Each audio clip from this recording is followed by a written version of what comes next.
Hey everyone, and welcome to season 10 of Be Heard Talk with Selena Hill, an award-winning talk show that adds a taste of hip-hop, AOC, and spice to unflavored news. I'm actually live in studio at our very own engineer, Joe Swift's studio, and I'm literally having a blast. This is like a whole thing. I wish you guys could see it, but I'm super happy to be here with you all. Each Sunday, I discuss race, politics, and culture from an unapologetic Black millennial perspective. And of course, I give you the opportunity to be heard. So leave those comments on Facebook, Twitter, YouTube, and LinkedIn, and I will read them throughout the show. And I already see a lot of comments, so I know you guys have a lot to say, especially about the topics we're going to talk about today.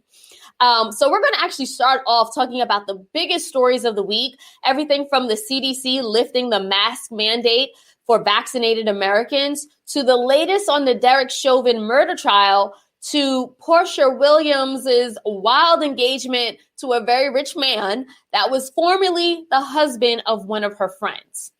And then later on in the show, I'll speak to two organizers about the most recent surge of violence in Palestine, the history behind the Israeli occupation in Palestine, and how allies can stand in solidarity with Palestine. So we're going to have a great conversation about Palestine, and I see the comments already. I know you guys are geared up and just as geared up as I am to talk about it. Please support Be Heard Talk by buying us a coffee at buymeacoffee.com/BeHeardTalk. Your support through a small donation will help us to continue to support and amplify the issues that you care about. Now, again, before we talk about Palestine, we're going to kick things off with the news roundup. This is a round of stories that made us laugh, cry, or go on a profanity-laced Twitter rant. And for this segment, I'm actually joined by two of my faves, starting with Evan Mastronardi. He is the co-founder of Let's Not Be Trash and a Bronx organizer for Rank the Vote NYC. How's it going, Evan? Hey, Selena, thanks for having me as always. Love being on Be Heard. Thanks for the Let's Not Be Trash shout out. Everybody follow Let's Not Be Trash podcast for multidimensional men. And looking forward to discussing these things with you today. Absolutely. We are also joined by Michelle Hope, who is a sexologist, activist, and a writer. How's it going, Michelle? Hey, how you doing today? Thank you so much for having me. We're happy to have you. So I'm actually going to kick things off with Evan. I'm going to just throw it to you so we can jump into these stories for the news roundup. This is going to be fun. Thank you for letting me talk about this. So we're going to start off the show as we always do. As Selena says, stories that made you laugh, cry, that waka flocka meme that was like, okay, and made you go, all right, that's enough internet for today. To begin, in today's news surrounding our systems of justice and governance, Judge Peter Cahill, presiding over the Derek Chauvin trial, decided to hear motions for a longer sentence, citing aggravated factors. While the recommendations for unintentional second-degree murder are 12.5 years, the prosecution contests factors such as the method in which Chauvin killed George Floyd, created a vulnerable position for the victim, the fact that a 9-year-old girl was present during his murder, and the fact that the crime was committed with 3 or more people present. That these factors made it of particular cruelty. Judge Cahill concurred with prosecutors stating that restraining George Floyd in the prone position with the weight of 3 police officers on him for a prolonged period did not create a vulnerability that was exploited to cause death. It was actually the mechanism causing death. Chauvin's sentencing will begin in late June, while the other 3 officers' trial will start August 23rd. Selena, Michelle, I'm posing this to both of you. I understand the prosecution is trying to give Chauvin, trying to have him to receive a longer sentence. And I'm not necessarily a scholar of Minnesota law. But what are your feelings on needing further proof that this heinous act caught on camera, which looks as intentional as it gets, needs additional motions, discussions to meet this standard of particular cruelty? Does this set a damaging precedent? Michelle? What comes up in this is really this idea that whether or not we need further proof, which we don't, we saw this happen in real time. I think what it does lead me to believe is that these conversations, while they may be arbitrary in the idea of setting further precedents, I think that this may be connected to the idea that this will set precedents moving forward in future cases. While we do not want that to happen, we do not want to see future cases happen and these types of incidences continue. What we know is true is that they have continued since George Floyd. And I think that if they continue to, again, I'm not a legal scholar either, but if they need to set these motions and these standards or precedents, that should lead us to a space where other people will be convicted more harshly. Yeah. Rena? So Prophet Robinson left a comment via LinkedIn saying, until concrete legislation is signed and delivered, nothing will change. Definitely agree there, which is why we're pushing for the George Floyd Policing Act, that type of legislation. But, to the question that you asked, Evan, I think that, number one, just the way the policy and the law is in Minnesota is definitely questionable. I read that in Minnesota, a person convicted of multiple crimes for a single incident is typically only sentenced for the most severe charge. So in this case, that's second-degree murder. And the maximum sentence for that charge is 40 years. However, under Minnesota law, sentencing guidelines recommend only 12 and a half years in prison for someone who's convicted on an unintentional second-degree murder charge if they have no criminal history. So I think that the judge talking about these 4 different aggravating factors is actually a good thing. He's saying that, Chauvin abused a position of trust and authority as a police officer. That was 1. Number 2, he said that he treated George Floyd with particular cruelty, which we know is true. 3, he committed a crime as part of a group with at least 3 others. And then 4, children were present during the commission of the offense. A 9-year-old testified that she felt upset, sad, and angry after watching this man's life be sucked out of him. So I think that we're definitely heading towards progress in this area. All right. Well, I appreciate your input on that, and hopefully, truly, we are. Turning to our legislative systems, Liz Cheney was ousted from GOP leadership. She was a number 3 Republican in the House, crafting the party's public messaging.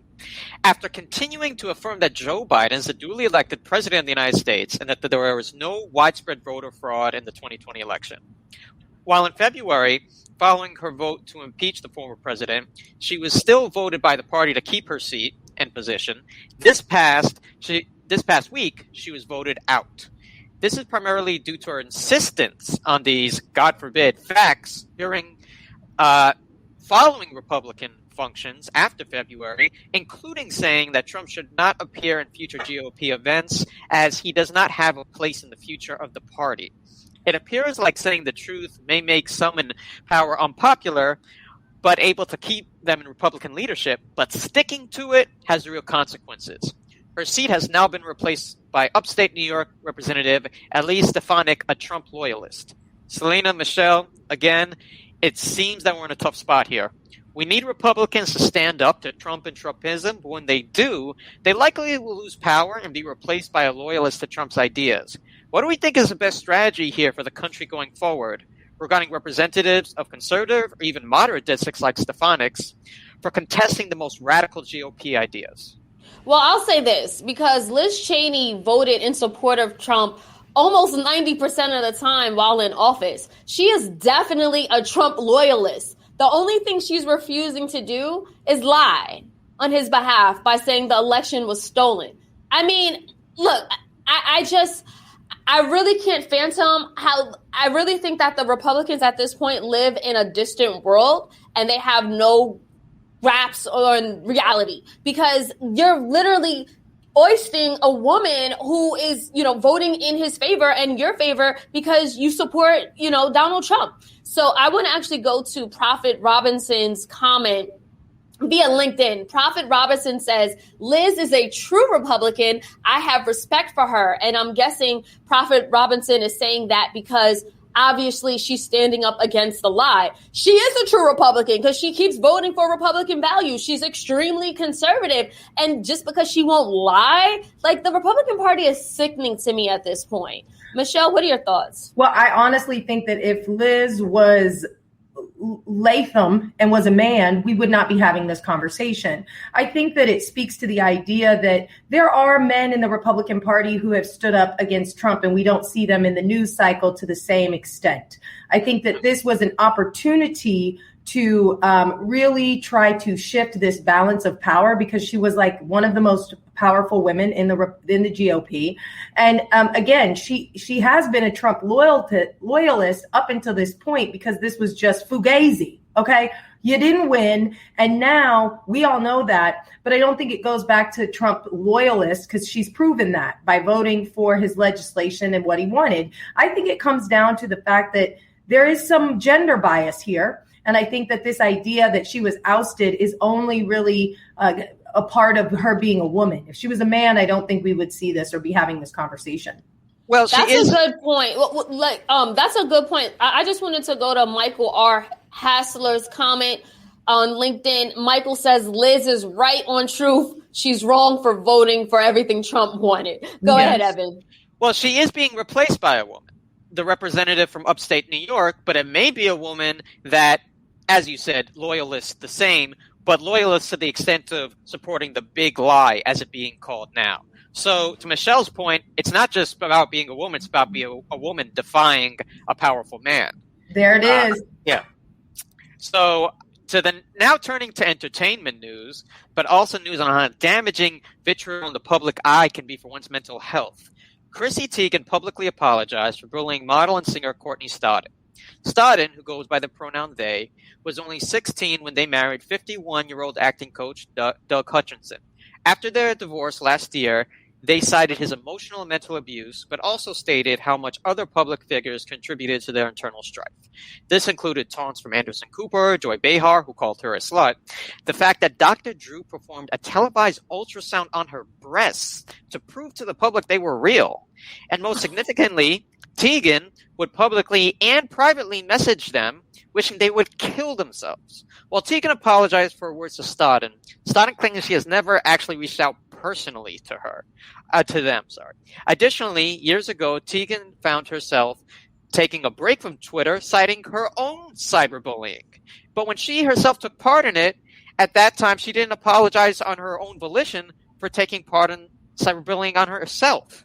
So, Michelle, I'm going to start with you. 2 questions. You're a sexologist, an advocate for women, advocate for gender equity. This is beyond Chrissy Teigan. Why, even as recent as the Twitter years, less than a decade ago, was this public shaming, calling her a slut of Courtney Stodden so prevalent and not nearly checked enough or to the proper degree by other parties, this very gendered slander? I'll let you answer that one first, and I'll go to the second question. I think in America, we have a lot of transphobia, right? And it doesn't matter if the person is a F to M or a M to F or just gender nonconforming in general. We seem to devalue those people's experiences. And I think this is a shining example of how it's okay because this person identifies as something different on the gender spectrum that we may not all agree with and or most of us do not understand fully. Exactly. And I think that it's like a very easy target. And because we are so gendered in the United States and we want to say, oh, we care about trans rights. We love LGBTQ rights. But the problem is we're not really focused on the T and the marginalization and terror, not just by cyberbullying, but also physically. When you think this year, we've already seen over 27 gender nonconforming people murdered year to date. And this is the highest it has been. And we are on track to break last year's record. And for the last 5 or 6 years, gender nonconforming and trans deaths have skyrocketed. And every year, there are more and more and more of these types of killings. So we have to look at this as a big picture issue that if we can, demonize a 16-year-old person who is experiencing their own processes of coming to understand themselves better, it makes it a lot easier for us to turn a blind eye when transgender killings are happening all over and we're not saying anything. So we really have to ask ourselves as a society, why aren't we having conversations around supporting these marginalized communities and uplifting them in a way that allows them to tell their stories authentically and to be supported? Absolutely. Like you said, it's not just the superficial support, it's also the disparate treatment. You see disparate treatment when it's happening to somebody of a certain gender. So to continue, second question, this is a tricky subject, but I wanted to ask you, and then I want to get Selena's input after this. The relationship, while on its face, that's between Stodden and Hutchinson, who is decades her senior, it's fraught with power dynamics. But it was legal, and to the extent that it was entered into, again, on its face, consensual. Yet it is understandable why outside parties may have legitimate concerns as to how healthy such a relationship can be for a 16-year-old. How do we effectively discuss the potential damaging dynamics of relationships such as this one with power, such a huge age difference, which by their own account, meaning by Stodden's account, did have abuse, but while respecting women's agency to be in the relationships that they want to be in? I think it really boils down, I've said this before, we need to focus on identifying a federally mandated K through 12 inclusive and medically accurate sex ed curriculum nationwide. I think that what we have to understand is that these are very complex issues. They're very layered issues. But if we don't start having conversations and building context, not only for our community members, but also children, we will continue to see this type of example of problematic, to some extent, relationships. Power dynamics in relationships, especially romantic or sexual ones, are really rooted in open communication, honesty, and an ability to understand the context of power dynamics in that very relationship, right? So as a 16-year-old, you have to understand, why would this person so many decades older than me want to be in a relationship with me if not for the imbalance of power and being able to retain power over that person in the relationship? Like, we have to really boil it down to what is education and how do we teach people what healthy relationships look like if we're waiting and saying this is not something we should be teaching in schools. Right. And this was, like you said, this is more than just a fling or sexual. There's a lot more to this. They got married. They had a long-standing relationship that had abuse. So it's not just about sexual attraction. This is about the mental health and emotional health part of it, which power dynamics can definitely affect. Thank you for that. Selena, your thoughts on this? Yeah, no, I mean, Michelle said, she explained everything really well, and she basically said it all. I echo everything that she said. I think that it was... The relationship dynamic here is definitely something to be scrutinized. I personally wouldn't want a 16-year-old child in my family marrying a wealthy 51-year-old man because of the reasons already named. But it is a quote unquote free country. I do want to say this about Chrissy Teigan's comments to Courtney Stodden at that time, and she was just 16. It wasn't just Chrissy. Right. And Anderson Cooper, right. Joy Behar, right. A number of people were criticizing Courtney for the whole, for the marriage and the situation. And it really speaks to the current zeitgeist of that time. This is 2011. We live in a very different world and society, and we have seen some progress where things like that are just not cool anymore. So again, I do just want to keep in mind that we are holding, Chrissy Teigan to a standard that was more than a decade old, right? Mm-hmm. Now she apologized. I don't think her nor Anderson Cooper, who is also has, come out as a member of the LGBTQ community. I would hope that they no longer feel like that and they no longer say things like that. I think a lot of us have evolved over the last 10 years. Well, I just want to add one follow-up. It wasn't right though, but I'm just saying it was different back then. She did tell her to kill herself. I mean, I do think, go ahead, Michelle. I think I want to say two really quick things. One, I don't care if you're gender nonconforming, trans, heteronormative, or whatever, a 16-year-old getting married, there should be a conversation about that in its entirety, because you don't have the prefrontal cortex of the brain is not fully formed yet. And so you cannot really grapple with the understanding of what a marriage is. That's one. Two, the idea of anybody telling anyone to kill themselves on social media is just being a bully behind this safe space. Like, people talk out of their asses online, and it's painful and it's hurtful. And I don't even know if I was allowed to say that cuss word. I apologize, but it just, to me, really makes me think that we are a coward society to get likes and retweets. And let's be clear, Chrissy Teigan talked about cyberbullying too, and this wasn't too long ago. Twitter was used, DMs were used, and she talked about cyberbullying herself, and she did not take that opportunity to talk about her own errors there. It was only until it was exposed. So it sounds to me like this is more of a moral compass issue than it is about, and how we wait for some sort of acquiescence on a larger level, coalesce around a certain issue before we actually understand that it's wrong, as opposed to just doing it for moral reasons. Just wanted to throw that out there. Last thing, in other news, Ellen DeGeneres will not be returning for her show's 20th season, citing that she was tired of doing it.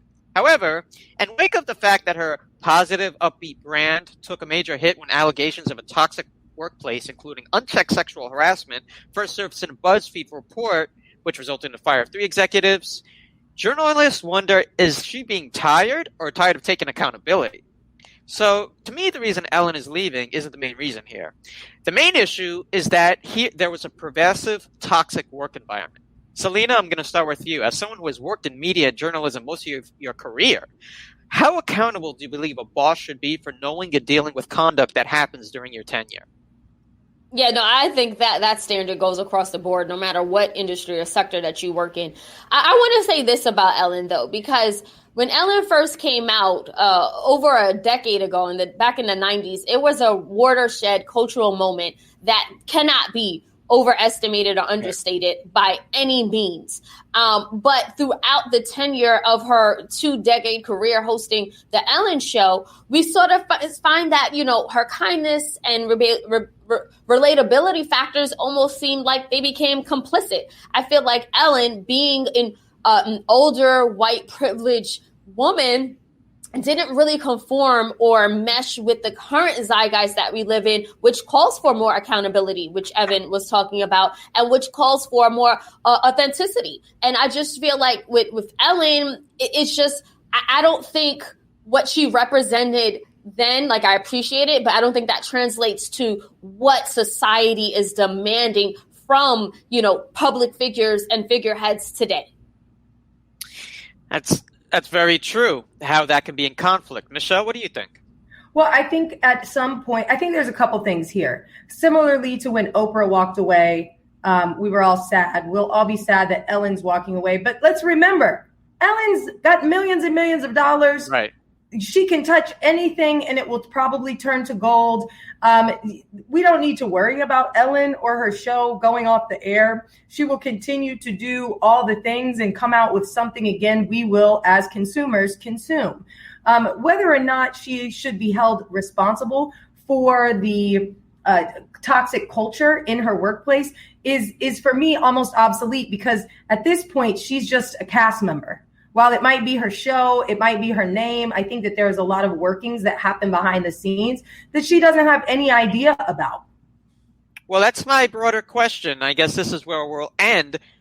Is it still the buck stops with you? Because this was happening for a long time with executives she was very close to. This was one of the questions, again, a very different situation, but still involving toxic environment, that people asked with Harvey Weinstein. Could you really be that close and not know? What do you both think? I mean, I think that. Go ahead, Selena. Oh, okay. I think Ellen was playing the victim role. She did a recent interview and she was like, "Oh, they trashed me and they said all this stuff." Like, I haven't seen her really hold herself accountable. Like, we all know that Ellen, she was supposed to be really nice, and then it was exposed that she's not that nice. People who work with her, So I mean, I would love for her to take accountability. I do think, this is her last season. Maybe she will. Maybe she will step it up. Maybe we'll see some growth, or maybe we won't and she'll go away. That's what it is.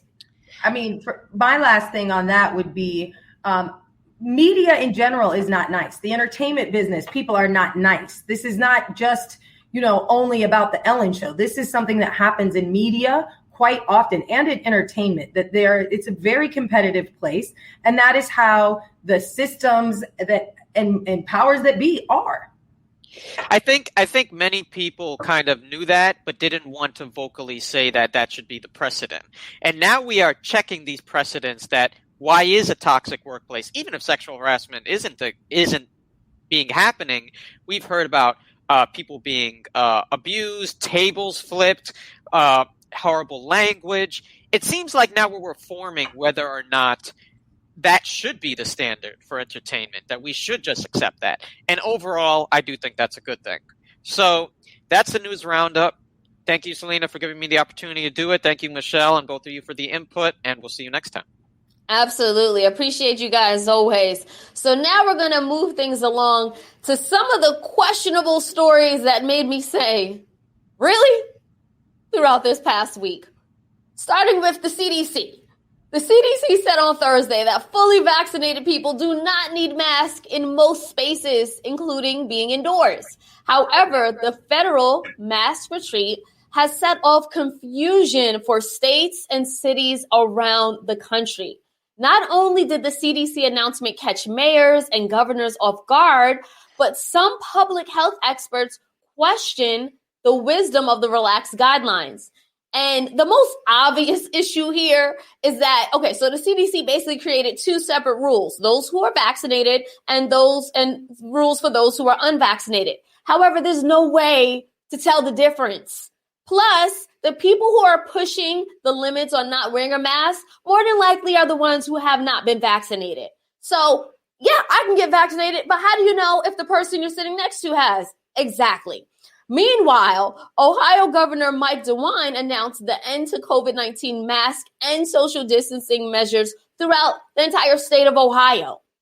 Really? I mean, maybe the Republican governor is of the same mind as many of the folks in Atlanta who think that COVID just magically has ceased to exist. But let us not forget that over 500,000 families have suffered from COVID deaths, while livelihoods have been destroyed and school systems are literally hanging on by their teeth. And yet, the two simple guidelines that will help keep people alive, mask and social distancing, are politicized and dismissed. Really. Now, next story. If anyone follows me on Instagram, you've seen me rave about Saturday Night Live, about my interviews with Kenan Thompson and Chris Redd, and the fact that I recently attended a live SNL show. However, as a fan, I must say I was not a fan of SNL co-opting African-American vernacular English in a skit and then calling it Gen Z terminology.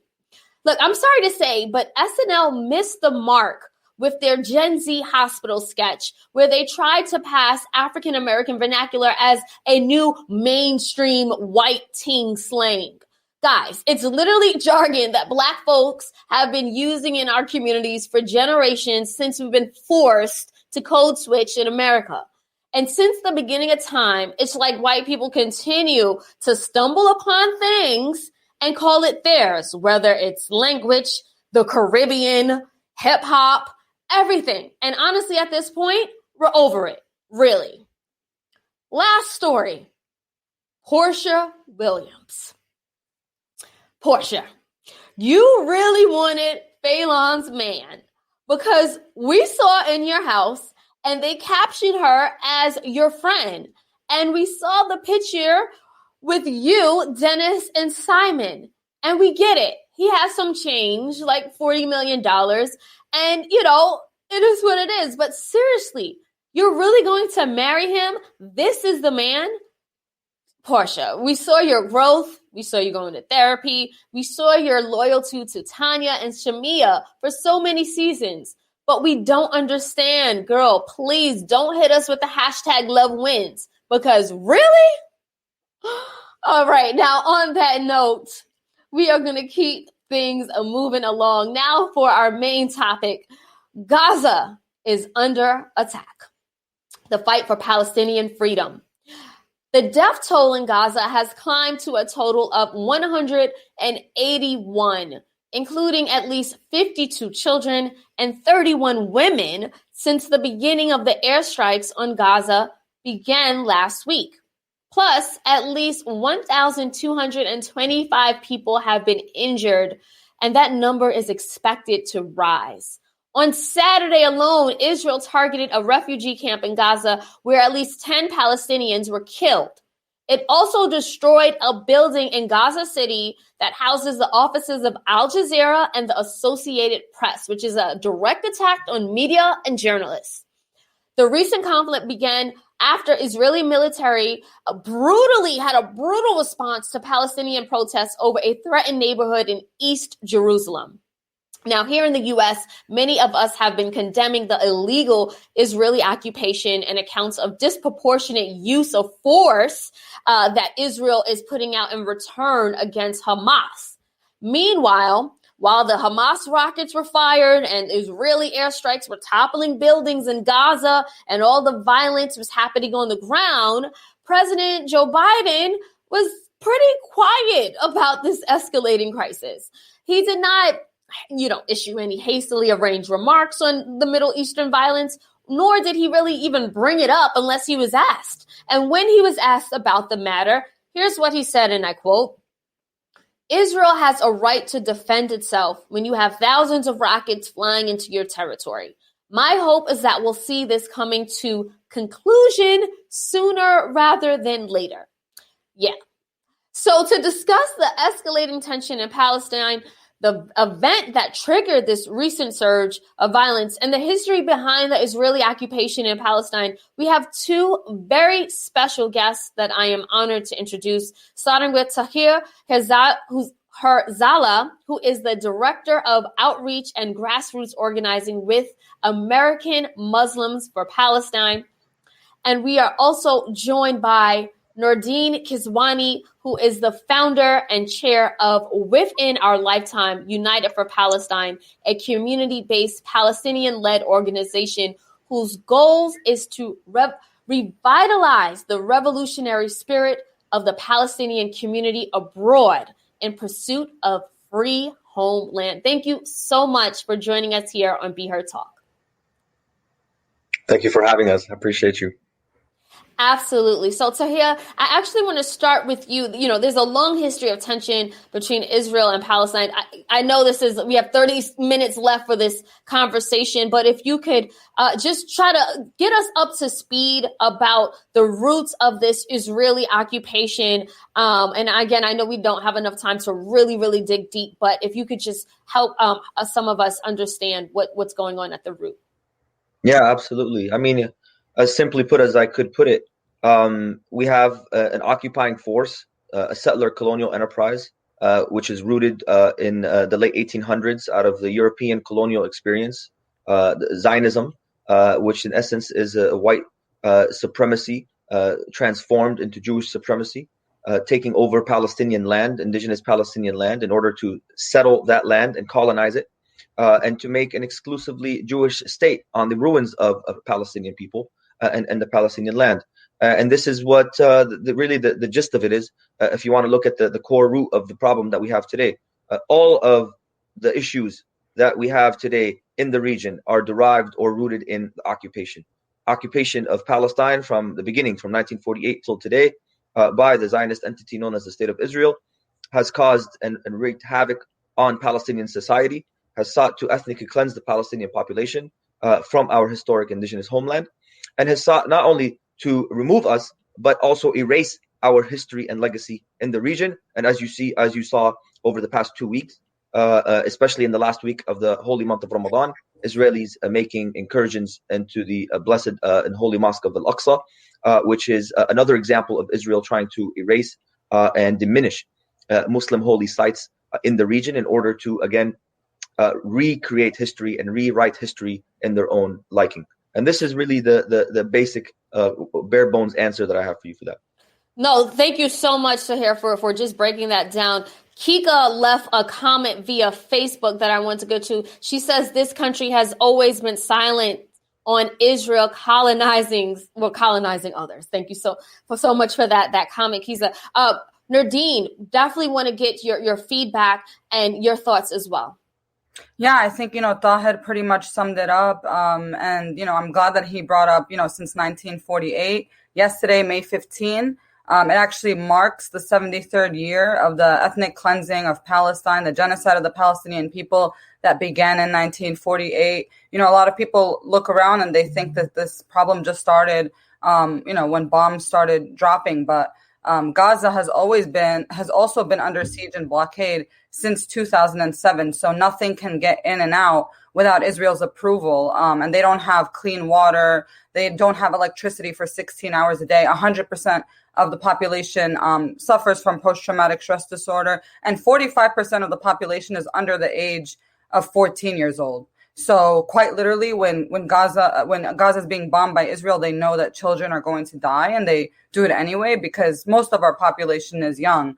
But this all started in 1948 with Israel's creation. A lot of people have looked to Sheikh Jarrah, which some of you might have heard of, a Palestinian neighborhood in Jerusalem that's has 500 people at threat of eviction being kicked out of their homes by Zionist settlers, in coordination and in support with the Israeli government.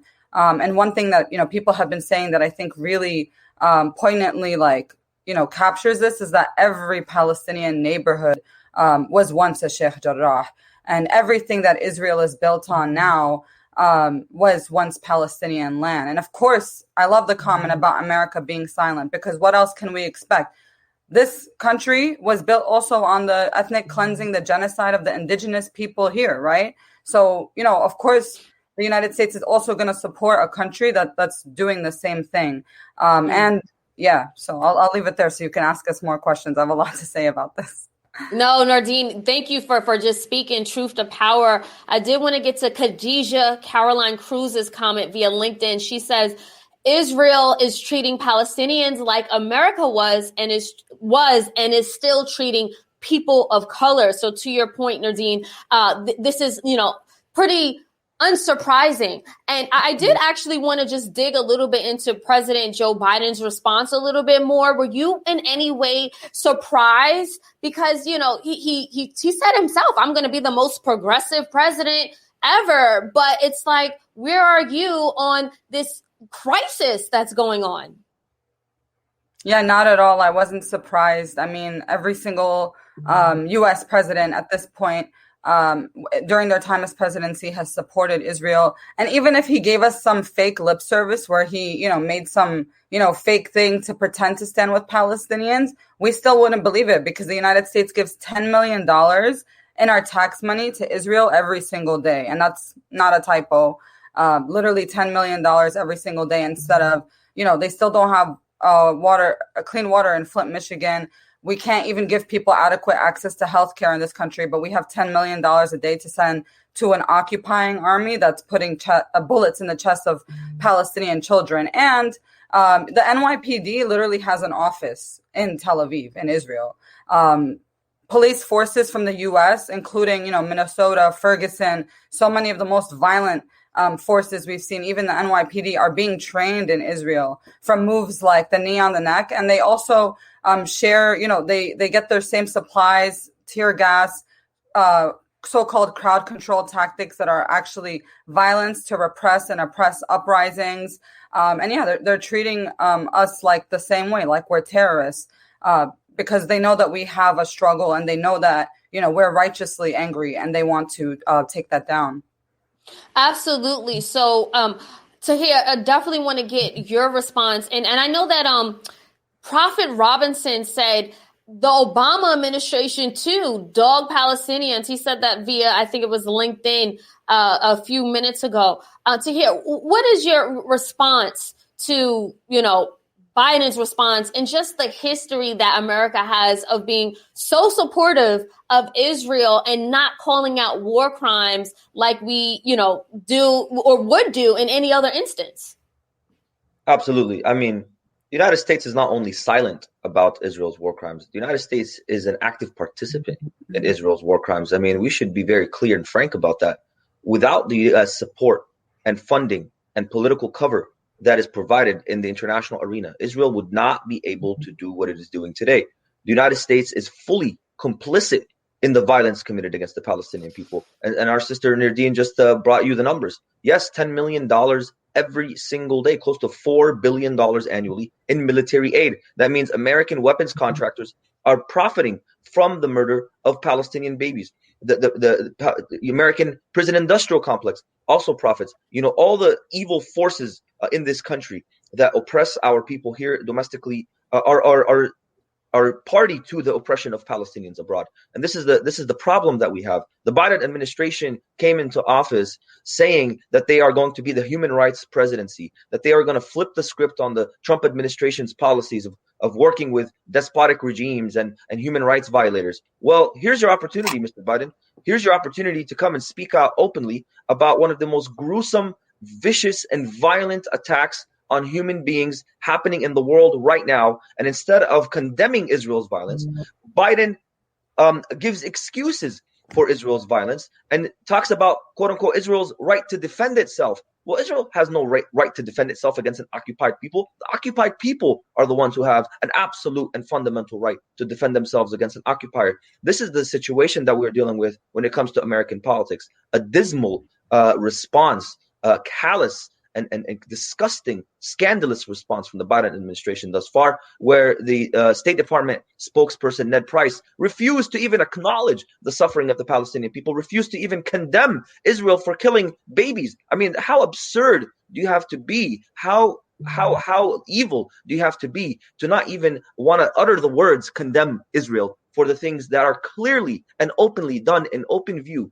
against human rights and violating Palestinians' dignity? I mean, this is the situation that we're dealing with, and this is what we are trying to fight, and what we're up against here as a Palestinian American diaspora community, as we challenge U.S. policy in a different direction.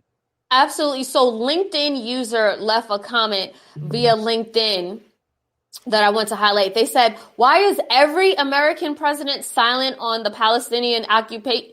I think they mean Israeli occupation. Money. It's always money. American Jewish lobbyists have money.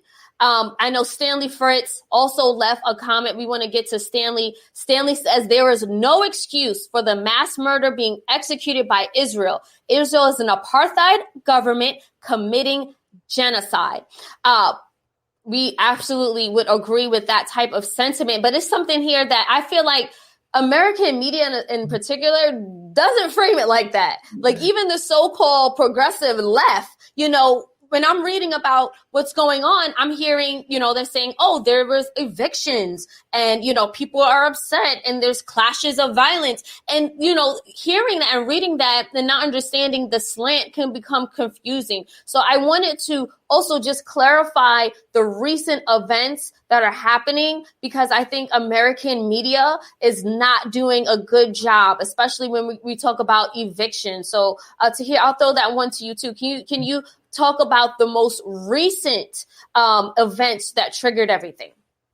Yeah, and absolutely. I mean, people always say, there's the surge in violence and this and that. But I want to contextualize that for folks a little bit. Palestinian people are living under a constant state of violence. When we're talking about the siege on Gaza over the past 15 years, we're talking about ethnic cleansing and expulsion over the past 73 years. We've been living in a constant state of violence that Israel has imposed on us. So when we talk about the surge of violence, we need to think about these things when we look at this current context of the situation. Of course, this surge that we see now happening over the past several weeks really started in the neighborhood of Sheikh Jarrah, as the Palestinian families there were being forced or violently really expelled from their homes that they've been living in for generations. And then we saw that spill over into the holy places that Muslims were praying in Ramadan, particularly in Masjid al-Aqsa, where Israeli forces decided to barricade the mosque and prevent worshippers from praying in there. And then for the main reason that there was supposed to be a Jewish unification of Jerusalem holiday, where Israeli settlers, Israeli colonizers were to take over Masjid al-Aqsa, and therefore the Israeli forces were sent into the mosque to empty the mosque of its Muslim worshippers so that the Jewish settlers can come and pray and celebrate their victory in 1967. So that obviously caused a lot of tension and clashes. Palestinian worshippers, as they were kneeling, praying to God, were shot with rubber coated steel bullets and tear gas, among other things. all weapons of war that were used on the streets here in the United States, in Ferguson and Baltimore and all the other cities that had uprisings. Same stuff that we saw being used there was being used in Palestine. And we saw worshipers being forcibly beaten, removed from their place of worship. They weren't doing anything, literally just praying, being forced to remove. So that obviously exacerbated the situation, escalated tension. We saw Palestinians from across the region, from across historic Palestine and the West Bank and Gaza, go up in arms about the situation, protesting across the region. Families and communities were coming together to Jerusalem to defend Masjid al-Aqsa as it was being attacked. And then, of course, in Gaza, an immediate and unequivocal response to the Israeli occupation's aggression towards our holy place and our future capital. This is something that escalated tensions as well. And then, of course, Israel goes above and beyond to collectively punish the Palestinian people whenever the Palestinian people decide to rise up. And as we see today, over the past week or so, Israel has killed more than 180 people in the Gaza Strip. Actually, about 40 of them children under the age of 18. Unbelievable brutality and violence that we are witnessing, something that would really make Attila the Hun and Genghis Khan look like saints in the historical context. It's really incredible to watch that the entire world see what's happening in Gaza without taking forceful and assertive action against the state of Israel. Yeah, absolutely. David Skinner left a comment via LinkedIn saying decades of Israeli treatment towards Palestinians seem to mirror the South African apartheid government treatment towards the indigenous South African people. And then Kika chimed in as well. She says, and when you call it out, you're called anti-Semitic. Nardine, we were talking about the recent events that led to obviously the crisis that's going on now. Where do you see this going? Do you think I'm seeing media again? They're saying, "Oh, it's an all-out war. It's going to be an all-out war." Is that accurate? I mean, we've been under genocide for 73 years. So whether or not Palestinians are getting bombed, obliterated in Gaza, they're dying anyway. Whether it's for lack of medical treatment, not being able to leave the most densely populated region in the world that has crumbling infrastructure. Palestinians are dying anyway. The United Nations said that Gaza would be unlivable in 2020. So for us, it's been, I wouldn't call it a war because a war implies that, it's two equal sides with armies and the same, kind of like on the same playing field, but we're not. We're occupied at the end of the day. Gaza is under siege, not even like certain food, certain things can't get in and out without Israel's permission. There have been many attempts to send, food aid, different types of aid to Gaza for over the last 15 years. And, they leave cargo ships rotting. They don't even let them come in. And anyone who tries to break the siege gets shot. So for us, it's always in this state. And, even when I was in Palestine in 2014 at Al-Aqsa Mosque, every day, Israeli soldiers would come in and do the same things that we're seeing now to worshipers in Jerusalem. They would literally have a policy where if you're not a woman or a man under the age of 50, only men under the age of 55 would be not allowed to come. So if you're 55 and older and a man or a woman or a child, you'd be allowed to come pray. So they would basically, just have people they would think to be more vulnerable, and then they would come in and start shooting people. And of course, the mainstream media, not only does it not cover it, it flips the script. So New York Post literally had a headline that said that, Hamas killed 20 people in Israel, including 9 children, when it was actually the opposite was the case. It was Israel that killed 20 Palestinians in Gaza, and including 9 children. And then when they realized they made the mistake, they didn't even correct it to publish it. They just made it about, Hamas and Israel exchanging rockets, right? But when it's Israelis or Israeli kids they thought who they thought died, they want to uplift that. But if it's Palestinians, they want to sweep it under the rug. And also, Nelson Mandela has said, our freedom is incomplete without we know all too well that our freedom is incomplete without the freedom of the Palestinians. In response to the apartheid comment, even his relatives now are still fighting for a free Palestine. So this is well known. And of course, yes, if you fight for Palestine, you're considered anti-Semitic. Even though I'm an American citizen, my father was born in Palestine. All 4 of my grandparents from both sides of my family were born in Palestine. I'm not allowed to go there. I was banned by the Israeli government when I was 20 years old, literally in 2015, because I was part of a Palestine organization on my campus. That's, it's very popular and well known. They have it all over the country. But if you speak up for Palestine, they'll find a way to take you down. Even now in law school, my law school at this point has said they've gotten over 20,000 emails for calls to try to expel me, to try to suppress my freedom of speech. And of course, they can't and won't do that. But this is exactly the case. Palestinians are fighting for free, are using our bodies, our voices, whatever we can, whether that's in Palestine, whether that's protesting, completely out of the understanding that this is an important cause for us to fight for. Meanwhile, the Israeli government is bankrolling billions of dollars to PR, to media, to lobbyists, to try to contain the truth. Even Instagram is blocking our stuff. There was a big thing where all of our posts on Instagram started to get deleted. I'm blocked from going live for some reason. So yeah, it's a very well-oiled, well-funded machine against people who have nothing but our voices and our rocks in our hands. Yeah, it's definitely not a fair fight. You can't even call it a fight because it's between the power and the international support that Israel has. It's definitely not a fight. It's oppression and occupying at this point. Well, it's always been. Rachel Johnson left a comment via Facebook. She said, "I did not know all of this. And this mirrors USA police killings of Black people too." And that leads me to my next point. How has Black Lives Matter, the movement, the global movement, sort of changed that conversation that folks here in America are having about Israel and Palestine? Did you notice any difference here? Absolutely. I mean, especially in the aftermath of the murder of George Floyd, and I would say really the apex of this was several years ago after Mike Brown's murder in Ferguson, Missouri. I think that for many people was a turning point in seeing an extraordinary solidarity between Black communities and Palestinians. I think one of the things that Black Lives Matter has changed in the American conversation is that it brought the violence and the brutality of Israel's occupation home for many Americans who didn't really understand or see what was happening on the ground. And I think one of the things, that has been bold and truly principled from the leadership of the Black community on the ground, really those who are participating in these uprisings, is to make those connections.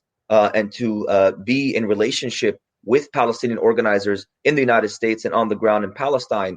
We know, as a matter of fact, there was a Dream Defenders delegation that took so many amazing Black voices to Palestine to witness personally what was happening on the ground there. And they came back and they became some of the most outspoken people for this cause. And one of those people is probably someone you've all probably had on this show before, Mark Lamont Hill, who lost his job at CNN because he said something that everybody believes and should know, which is Palestine should be free from the river to the sea. Nothing controversial about that. But of course, the mainstream media couldn't handle that narrative, and especially could not handle a Black man saying it to the rest of America. And so we're seeing this. And I think the challenge that Black America, especially Black intellectuals and organizers, people like Angela Davis, who are pushing the narrative on Palestine and framing it as an anti-colonial struggle, as a rights struggle, they're helping significantly alter and change American public opinion in the right direction when it comes to Israel-Palestine.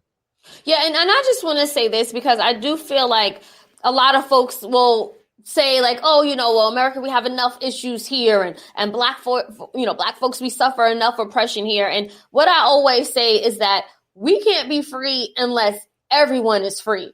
And honestly, white supremacy is so pervasive that obviously it's being expressed, and it also plays a role here. If the Israeli people were darker, there is no question in my mind that they would not be getting away with what's going on today. But it's because Jewish people have been white or sometimes white facing or white presenting. And that's part of the reason. I mean, we see this played out in history time and time again. I want to we need to start, talking about solutions and actually, unfortunately, wrapping up the conversations. But Nardine, are there any plausible solutions here? So we believe in land back. We believe in full decolonization of Palestine. Look, Muslims, Christians, Jews all lived in Palestine pre-1948 peacefully.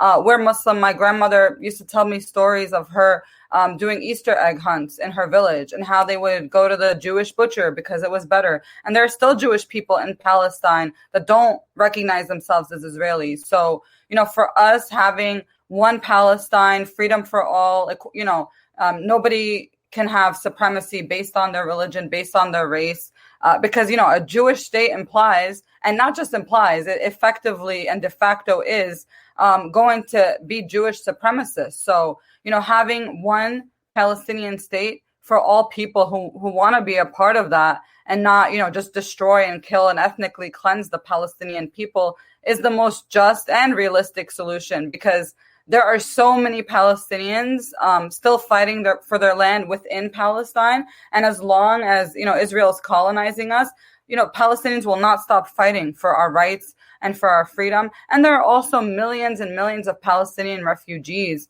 who live in neighboring Arab countries that are still, struggling in refugee camps, waiting to go home.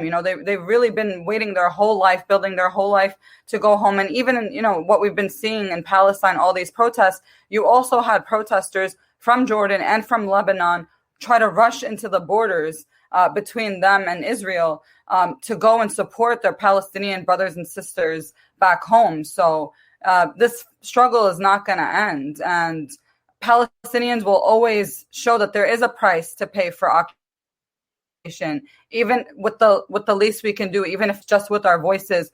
We're not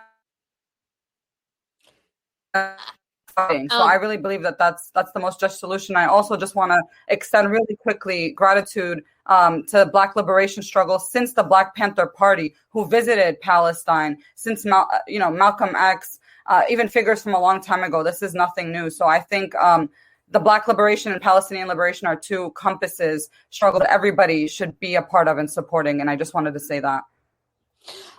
Tahir, what should allies do? What should those of us who want to show up and be allies and stand in solidarity with Palestine do? What should we be doing? Absolutely amazing question. And thank you for asking that. There's so much work to be done year round, even when it's not a hot topic, in the media.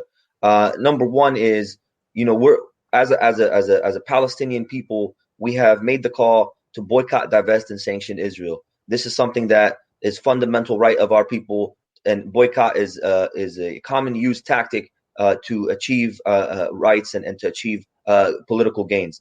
So we ask that the community, Americans in general, participate in boycott of Israeli products, a boycott of Israeli companies, academic institutions, all that support and aid the occupation and extend the occupation. That's number one. Number two is, follow and listen to Palestinian voices.